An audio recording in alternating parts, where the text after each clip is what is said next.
जय हिंद साथियों, नमस्कार। ट्रिपल सी की इस क्लास में आज हम डिस्कस करने वाले हैं ट्रिपल सी एग्जाम के लिए 25 अति महत्वपूर्ण प्रश्नों को।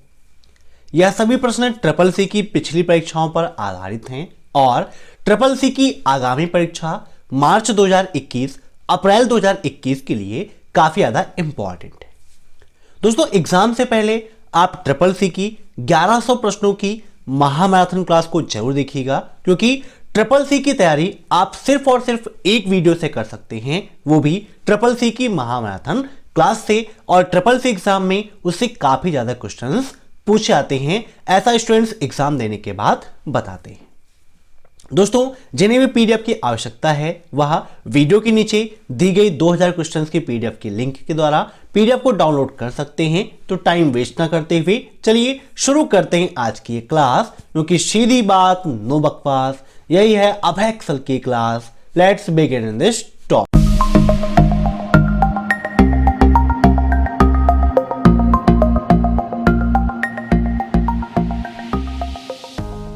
पहला प्रश्न है आपका, क्या व्हाट्सएप को कंप्यूटर पर इंस्टॉल कर सकते हैं? वर्तमान समय में लगभग हम सभी लोग व्हाट्सएप का उपयोग करते हैं। मोबाइल फोन्स पर व्हाट्सएप के द्वारा हम चैटिंग करते हैं, लेकिन यहां पर क्वेश्चन पूछा गया है कि क्या व्हाट्सएप को हम अपने कंप्यूटर मींस अपने लैपटॉप या अपने पीसी पर इंस्टॉल कर सकते हैं? तो बिल्कुल सही है, ऑप्शन फर्स्ट इसका हो जाएगा ट्रू। ठीक है, अब नेक्स्ट, रोबोटिक्स शब्द की खोज किसने की?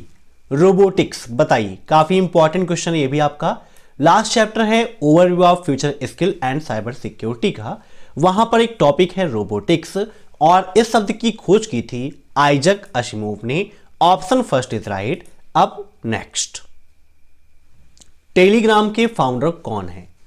ट्रिपल सी एग्जाम में टेलीग्राम से काफी क्वेश्चंस पूछे जाते हैं, जैसे कि एक प्रश्न यह पूछा जाता है कि टेलीग्राम को हिंदी में क्या कहते हैं? तो टेलीग्राम को हिंदी में तार के नाम से जानते हैं। किस नाम से? तार के नाम से जानते हैं। और इसके फाउंडर कौन हैं? तो पावेल डूरो और निकोलाई डूरो, इन दोनों लोगों ने मिलकर टेलीग्राम का आविष्कार किया था। तो इसका राइट आंसर क्या होगा? ऑप्शन फोर्थ, ए एंड सी दोनों। अब नेक्स्ट, ईथरनेट का उपयोग किसमें किया जाता है? दोस्तों, ईथरनेट आपके लिए काफी इंपॉर्टेंट है। जब मैंने चैप्टर 6 पढ़ाया था, आप विजिट कर सकते हैं चैनल को, वहां पर triple C complete course in Hindi की प्लेलिस्ट बनी हुई है, वहां पर चैप्टर वाइज वीडियोस आपको मिल जाएंगे। तो वहां पर मैंने आपको बताया था ईथरनेट के बारे में कि ईथरनेट क्या होता है। यहां पर ऑप्शंस हैं लैन, मैन, वैन और पैन। ईथरनेट का उपयोग किसमें होता है? तो लैन में किया जाता है। Option first is right. अब ट्रिपल सी एग्जाम में लैन का फुल फॉर्म भी पूछा जाता है, तो लैन का फुल फॉर्म होता है लोकल एरिया नेटवर्क। ऐसे ही मैन का फुल फॉर्म पूछ लेता है तो मेट्रोपॉलिटन एरिया नेटवर्क होता है। वैन का full form wide area network और पैन का full form personal area network होता है। लैन का उपयोग कहां किया जाता है? यह प्रश्न भी ट्रिपल सी एग्जाम में काफी पूछता है। तो लैन का उपयोग छोटी भौगोलिक दूरी, जैसे कि कोई ऑफिस है, कोई बिल्डिंग है, वहां पर किया जाता है। ऐसे ही मैन का उपयोग शहरों के बीच में, क्षेत्रों के बीच में, प्रदेशों के बीच में किया जाता है। वहीं पर वैन का उपयोग दो देशों के बीच में, दो द्वीपों के बीच में किया जाता है। ठीक है, तो याद रखिएगा, जब भी आप वीडियोस को देखिए साथ में एक नोटबुक और पेन जरूर रखिए, ताकि जो भी पॉइंट्स मैं आपको अलग से बताता हूं उन्हें आप नोट कर सकें और आसानी से ट्रिपल सी एग्जाम की तैयारी कर सकें। अब देखते हैं नेक्स्ट क्वेश्चन, इंटरनेट के लिए मुख्यतः किस प्रोटोकॉल का उपयोग किया जाता है? काफी इंपॉर्टेंट क्वेश्चन है, कई तरीके से क्वेश्चन पूछाता है। कभी कभी ये पूछ लेता है कि इंटरनेट का स्टैंडर्ड प्रोटोकॉल कौन सा है, कभी कभी ये पूछ लेता है कि इंटरनेट का मानक प्रोटोकॉल या मूलभूत प्रोटोकॉल या बेसिक प्रोटोकॉल कौन सा है। तो इंटरनेट के लिए मुख्यतः कौन सा प्रोटोकॉल उपयोग किया जाता है? तो इसका राइट आंसर होगा TCP/IP। अब ट्रिपल सी एग्जाम में TCP/IP का फुल फॉर्म भी पूछा जाता है।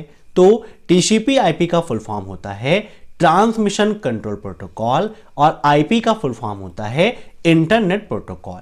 ऐसे ही अगर आपसे पूछ लेता है कि HTTP का फुल फॉर्म क्या है, तो इसका फुल फॉर्म होता है हाइपर टेक्स्ट ट्रांसफर प्रोटोकॉल। अगर SMTP का फुल फॉर्म पूछता है तो सिंपल मेल ट्रांसफर प्रोटोकॉल, और FTP का full form file transfer protocol होता है। ठीक है, तो इन सभी पॉइंट्स को आप नोट कर लीजिएगा। अब देखते हैं नेक्स्ट क्वेश्चन। AEPS में BFD में क्या अर्थ है? बी का, है ना दोस्तों। एक ही चीज के कई सारे फुल फॉर्म्स होते हैं, जैसे कि BFD है ना, तो BFD के कई सारे फुल फॉर्म्स होते हैं। यहां पर पूछा गया है कि AEPS के संदर्भ में BFD का पूर्ण रूप क्या है, तो AEPS के संदर्भ में BFD का फुल फॉर्म होता है बेस्ट। ठीक है, फुल फॉर्म क्या होता है BFD का? पूरा बेस्ट फिंगर डिटेक्शन। ठीक है, अब नेक्स्ट, निम्न में से कौन सा वैलिड स्प्रेडशीट फंक्शन नहीं है? बताइए, कौन सा वैलिड स्प्रेडशीट फंक्शन नहीं है? स्प्रेडशीट के रूप में अभी आपको उपयोग करना है लिब्रे ऑफिस कैल्क को, और जो क्वेश्चन पूछे आते हैं अगर स्प्रेडशीट लिखा है तो आपको कैल्क में ध्यान रखकर ही आंसर देना है, क्योंकि सिलेबस में अब लिब्रे ऑफिस कैल्क से ही क्वेश्चंस पूछे आ रहे हैं। तो कौन सा वैलिड नहीं है? तो देखिए, सम फार्मूला भी होता है, प्रोडक्ट भी होता है, नॉमिनल भी होता है, लेकिन AVG के नाम से कोई भी फंक्शन नहीं है। और दूसरी चीज, ये फंक्शन बिना इक्वल के वैसे भी अधूरे हैं। ठीक है, एक क्वेश्चन ये पूछा आता है कि लिब्रे ऑफिस कैल्क में फार्मूले की शुरुआत किससे होती है, तो इक्वल साइन से होती है। अब नेक्स्ट, फेसबुक पर लाइव वीडियो सेशन की सीमा कितनी है? मीन्स फेसबुक पर आप कितनी देर लाइव वीडियो स्ट्रीम कर सकते हैं, ये क्वेश्चन यहां पर पूछा जा रहा है। SSC एग्जाम में फेसबुक से संबंधित काफी सारे क्वेश्चंस पूछे जाते हैं, जैसे कि फेसबुक के फाउंडर कौन हैं, फेसबुक पर कितने लोगों को अपने मित्र मंडली में ऐड कर सकते हैं, फेसबुक पर लाइव वीडियो स्ट्रीम कर सकते हैं या फिर नहीं, ऐसे काफी सारे क्वेश्चंस पूछे जाते हैं। तो फेसबुक पर लाइव वीडियो सेशन की जो समय सीमा है वो 8 घंटे की है। लगभग 8 घंटे का वीडियो आप स्ट्रीम कर सकते हो। Option third is right. अब नेक्स्ट, क्या IP एड्रेस के बिना एक कंप्यूटर से दूसरे कंप्यूटर पर डाटा भेज सकते हैं? बताइए। जब अभी चैप्टर 6 में पढ़ा रहा था तो वहां पर IP एड्रेस को एक्सप्लेन करके आपको समझाया था। देखिए, IP एड्रेस के बिना हम किसी भी कंप्यूटर से दूसरे कंप्यूटर पर डाटा नहीं भेज सकते हैं, या फिर ये मैंने आपको बताया था कि इंटरनेट के जरिए जितने भी सिस्टम आपके जुड़े हुए हैं सभी क्या हैं, सबका अपना एक यूनिक IP एड्रेस होता है। आप IP एड्रेस को चेंज भी कर सकते हो। SSC एग्जाम में क्वेश्चन पूछा जाता है कि क्या IP एड्रेस को चेंज कर सकते हैं, तो जी हां, बिल्कुल चेंज कर सकते हैं, कोई भी दिक्कत नहीं है। अब next, UTR stand for. SSC exam में काफी सारे फुल फॉर्म भी पूछे जाते हैं, इसीलिए वीडियो के नीचे जो 2000 क्वेश्चंस की PDF की लिंक दी गई है वहां पर मैंने फुल फॉर्म्स, लिब्रे ऑफिस की शॉर्टकट कीज, लाइनस की कमांड, मेरे से कंप्लीट पैकेज रखा है, जिसे पढ़ के आप आसानी से SSC एग्जाम को टॉप कर सकते हो। यहां पर पूछा गया है UTR का फुल फॉर्म क्या है, तो यूनिक ट्रांजेक्शन रेफरेंस होता है। Option first is right. अब नेक्स्ट, निम्न में से कौन सा ट्विटर का पुराना नाम है? Which among the following is an old name of Twitter? Means Twitter का पुराना नाम क्या है, यह आपको बताना है। तो ट्विटर का पुराना नाम है स्टेटस। क्या है?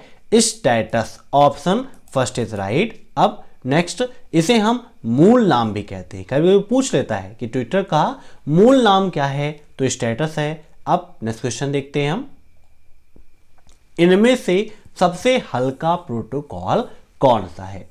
बताइए, हल्का लाइट प्रोटोकॉल कौन सा है? तो इसका राइट आंसर होगा ऑप्शन फर्स्ट SST। ठीक है, यह सबसे हल्का प्रोटोकॉल माना जाता है। अब नेक्स्ट, फाउंडर ऑफ PTO के फाउंडर कौन है? बताइए। ये क्वेश्चन भी काफी इंपॉर्टेंट है, कई बार SSC एग्जाम में रिपीट हुआ है। तो PTO के फाउंडर हैं Rob Wallen. Option first is right. अब नेक्स्ट, लाइनेक्स एक डेटाबेस मैनेजमेंट प्रणाली है, ट्रू या फॉल्स? SSC एग्जाम में ट्रू एंड फॉल्स के भी क्वेश्चंस आते हैं। लगभग 25-30% ट्रू एंड फॉल्स के आते हैं, कभी कभी इससे ज्यादा भी हो जाते हैं और कभी कभी काफी कम भी हो जाते हैं। तो यहां पर इसका जवाब होगा फॉल्स, क्योंकि लाइनेक्स एक डेटाबेस मैनेजमेंट प्रणाली ना होकर एक ऑपरेटिंग सिस्टम है, इसीलिए यहां पर इसका राइट आंसर क्या होगा? फॉल्स। अब नेक्स्ट, यूनिक्स एकल उपयोगकर्ता ऑपरेटिंग सिस्टम है और विंडोज 2007 बहु उपयोगकर्ता ऑपरेटिंग सिस्टम है। पहले यहां पर आप ये समझ लीजिए कि सिंगल यूजर ऑपरेटिंग सिस्टम या सिंगल यूजर की जगह मल्टी यूजर का उपयोग करते हैं, तो दोनों में फर्क क्या होता है। सिंगल यूजर ऑपरेटिंग सिस्टम वह ऑपरेटिंग सिस्टम है जिसका उपयोग एक बार में एक व्यक्ति कर सके, और मल्टी यूजर का मतलब जब एक सिस्टम पर एक साथ में कई सारे लोग कार्य करते हैं। तो यहां पर बोला जा रहा है कि यूनिक्स एकल है, मीन्स सिंगल यूजर है, और विंडोज मल्टी यूजर है, तो बिल्कुल आपका फॉल्स होगा, ऑप्शन बी इज राइट। अब नेक्स्ट, क्या आप स्टाइलस माउस भी आने लगे हैं? ट्रू या फॉल्स? बताइए, ये क्वेश्चन काफी इंपॉर्टेंट है आपके लिए। तो बिल्कुल सही है, अब स्टाइलस माउस भी आने लगे हैं, ऑप्शन फर्स्ट इज राइट। अब इसे स्टाइलस माउस वगैरह कैसे कहते हैं थोड़ा सा आप जान लीजिए, ठीक है। तो माउस को जी स्टिक माउस भी कहते हैं। क्या कहते हैं? जी स्टिक माउस भी कहते हैं। क्वेश्चन पूछा सकता है क्योंकि स्टाइलस माउस का आविष्कार गॉर्डन स्वीटवार्ड ने किया था, इसीलिए यहां पर गॉर्डन का जो जी है वो नाम में ऐड हो गया, और यहां पर गॉर्डन का मतलब क्या है? जी, और जी का मतलब गॉड, ठीक है, याद रखिएगा, काफी इंपॉर्टेंट है। अब नेक्स्ट, कौन सा मोबाइल iOS मॉडल पर कार्य करता है? बताइए, कौन सा मोबाइल है जो iOS मॉडल पर काम करता है? तो iOS पर काम करेंगे कौन? एप्पल। तो ऑप्शन फर्स्ट इज राइट, काफी इंपॉर्टेंट क्वेश्चन है ये भी आपका। अब next, full form of CRM, CRM का पूर्ण रूप क्या है? बताइए। तो CRM का फुल फॉर्म होता है customer relationship management, option first is right. अब नेक्स्ट, प्रधानमंत्री सिंचाई योजना पानी और सिंचाई के लिए केंद्र सरकार के द्वारा बनाई गई योजना है, ट्रू या फॉल्स? बताइए, क्या होगा इसका राइट आंसर? तो जी हां, बिल्कुल सही है, प्रधानमंत्री सिंचाई योजना पानी और सिंचाई के लिए ही केंद्र सरकार के द्वारा बनाई गई योजना है, ऑप्शन फर्स्ट इज ट्रू। अब नेक्स्ट, ट्विटर में ऑडियो कितने समय का पोस्ट कर सकते हैं? ट्विटर में ऑडियो कितनी देर का होगा, वीडियो कितनी देर का होगा, कितने कैरेक्टर्स एक बार में ट्वीट कर सकते हैं, ये सारे प्रश्न SSC एग्जाम में पूछे जाते हैं। यहां पर बात हुई है कि ट्विटर में ऑडियो कितनी देर का पोस्ट कर सकते हैं, तो आप 140 सेकेंड अर्थात 2 मिनट 20 सेकेंड का वीडियो या ऑडियो आप अपलोड कर सकते हैं। दोनों के लिए लिमिट सेम है, ऑडियो भी आप कर सकते हैं उतनी देर का, और उतनी देर का वीडियो भी कर सकते हैं। तो इसका राइट आंसर क्या होगा? Option first 140 second. अब नेक्स्ट, ईडीआई किससे संबंधित है? बताइए, ईडीआई किससे संबंधित है? तो आपकी कंपनी से संबंधित है, ऑप्शन फर्स्ट इज राइट। अब नेक्स्ट, IIS स्टैंड फॉर, बताइए IIS का फुल फॉर्म क्या है? तो इसका फुल फॉर्म होता है internet information services, option first is right. अब नेक्स्ट, फंक्शन विजार्ड की शॉर्टकट की क्या है? आइए विद प्रैक्टिकल यहां पर लिब्रे ऑफिस कैल्क ओपन करके दिखाते हैं कि फंक्शन विजार्ड को स्टार्ट करने की या फंक्शन विजार्ड ओपन करने की शॉर्टकट की क्या है। SSC एग्जाम में लिब्रे ऑफिस से काफी सारे क्वेश्चंस पूछ जाते हैं। यहां पर हम जूम कर लेते हैं। इंसर्ट फंक्शन में आप देखिए तो यहां पर image, chart, power table, media, object, save, और ये दिया गया फंक्शन विजार्ड। कभी कभी SSC एग्जाम में फंक्शन विजार्ड की शॉर्टकट की भी पूछता है, तो Ctrl+F2 होती है। क्या होती है? Ctrl+F2। जब यहां पर आप क्लिक करेंगे तो यहां पर देखिए फंक्शन विजार्ड ओपन हो गया है, जहां पर लिब्रे ऑफिस कैल्क के सारे फार्मूलाज दिए गए हैं। यहां से आप जो भी फार्मूला उपयोग करना चाहते हैं वो यहां से आप उपयोग कर सकते हो। ठीक है, तो हमारा क्वेश्चन क्या था कि फंक्शन विजार्ड की शॉर्टकट की क्या है? तो क्या होती है? Ctrl+F2। आइए एक बार चेक कर लेते हैं, इसको कट करते हैं, इंसर्ट पे Ctrl+F2। ठीक है, बिल्कुल सही है, लॉक कर दिया जाए। अब नेक्स्ट, क्या लिब्रे ऑफिस राइटर में कई लाइन के पहले वर्ड को एक साथ सेलेक्ट कर सकते हैं, ट्रू या फॉल्स? तो बिल्कुल सही बात है, लिब्रे ऑफिस राइटर में ऐसा फीचर दिया गया है जिसको आप इनेबल करके कई लाइन के पहले वर्ड को एक साथ सेलेक्ट कर सकते हैं। Option first is true. अब नेक्स्ट, आईओटी का प्रयोग किन क्षेत्रों में हो रहा है, बताइए। आईओटी का मतलब इंटरनेट ऑफ थिंग्स। वर्तमान समय में आईओटी का प्रयोग लगभग हर क्षेत्रों में हो रहा है, चाहे वो मैन्युफैक्चरिंग का क्षेत्र हो, ट्रांसपोर्ट का क्षेत्र हो, एग्रीकल्चर का क्षेत्र हो। मींस इसका राइट आंसर क्या हो जाएगा? Option fourth, all of the above. ठीक है, तो आज की क्लास में बस इतने ही प्रश्न। मैं आशा करता हूं कि आपको यह वीडियो पसंद आया होगा। अगर आपको यह वीडियो पसंद आया हो तो वीडियो को लाइक जरूर करिएगा। साथ ही साथ अगर आप इस परिवार में नए हैं तो इस परिवार से जुड़ने के लिए परिवार को सब्सक्राइब जरूर करिएगा। Thanks for watching my video. फिर मिलते हैं नेक्स्ट क्लास में, तब तक के लिए बाय।